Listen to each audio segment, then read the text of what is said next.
বাংলার একটি অতি প্রাচীন গ্রামের নাম বজ্রযোগিনী। বর্তমানে মুন্সিগঞ্জ জেলার অধীনে এই গ্রামটির গোড়াপত্তন ঠিক কবে হয়েছিল তা সঠিক করে কেউ বলতে পারবে না। ধারণা করা হয় আজ থেকে প্রায় ১৩০০ বছর পূর্বে যখন পাল রাজারা এই এলাকা শাসন করত তখন এটি একটি বিশেষ গুরুত্বপূর্ণ স্থান ছিল। এই গ্রামেই ৯৮২ খ্রিস্টাব্দে জন্মগ্রহণ করেন বিশ্ববিখ্যাত বৌদ্ধ পণ্ডিত শ্রীজ্ঞান অতীশ দীপঙ্কর। তার জন্মের স্মৃতিচিহ্নটুকু এখানে সংরক্ষিত আছে। তিনি এই গ্রামেরই আলো বাতাসে বড় হয়েছেন। এখান থেকেই জ্ঞানান্বেষণে বিভিন্ন এলাকায় ভ্রমণ করেছেন।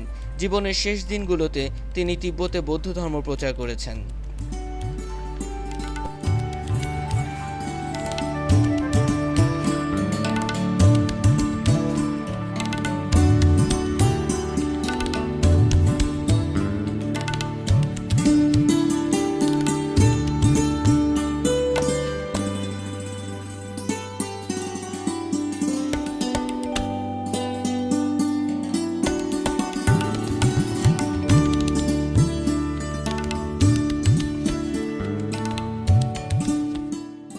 অতীশ দীপঙ্করের জন্মস্থানের পাশেই নির্মাণ করা হয়েছে অতীশ দীপঙ্কর লাইব্রেরি, যা অযত্নে অবহেলায় পড়ে আছে।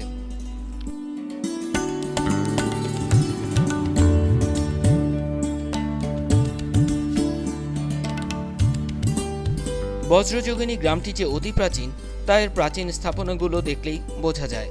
পথের ধারে চোখে পড়ে কালের সাক্ষী হয়ে থাকা স্থাপনাগুলো। এসব ঐতিহাসিক স্থানের কোনো প্রকার সংরক্ষণের উদ্যোগ চোখে পড়ে না। কোনো প্রত্নতাত্ত্বিক গবেষণা না থাকায় এগুলোর ইতিহাস অজানাই রয়ে গেছে।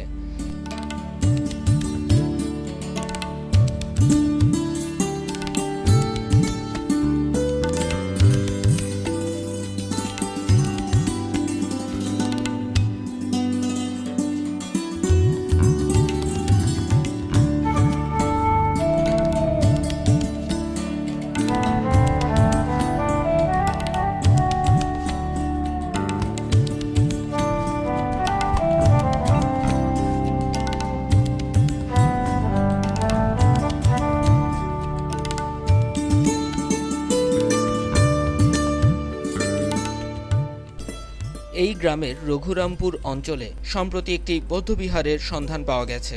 এটি খোঁড়াখুড়ির কাজ এখনও চলছে। ধারণা করা হচ্ছে এই বিহারেই অতীশ দীপঙ্করের প্রাথমিক শিক্ষা শুরু হয়েছিল। এটির আয়তন অন্যান্য বৌদ্ধবিহারের সমান বলেই ধারণা করছেন প্রত্নতাত্ত্বিকেরা।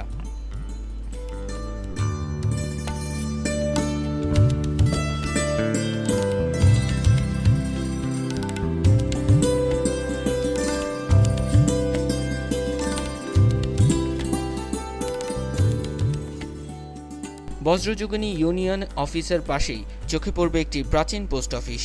আবারও প্রত্নতাত্ত্বিক তত্ত্বাবধানের অভাবে এর ইতিহাস আমরা জানতে পারিনি, তবে এর গায়ে গায়ে অযত্নের অবহেলার ছাপ বিদ্যমান।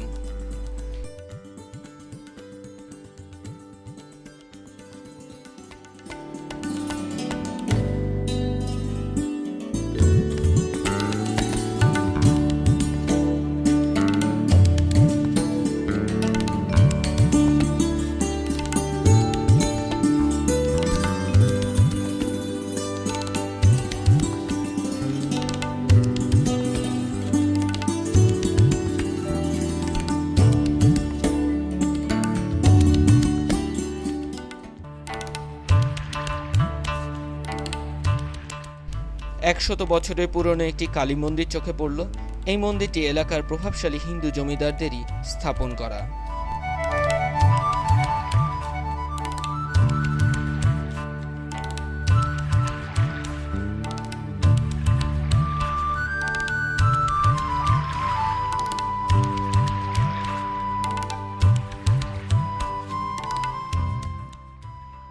,130 বছর পুরনো বজ্রযোগিনী JK স্কুলও আমাদের দৃষ্টিকারে।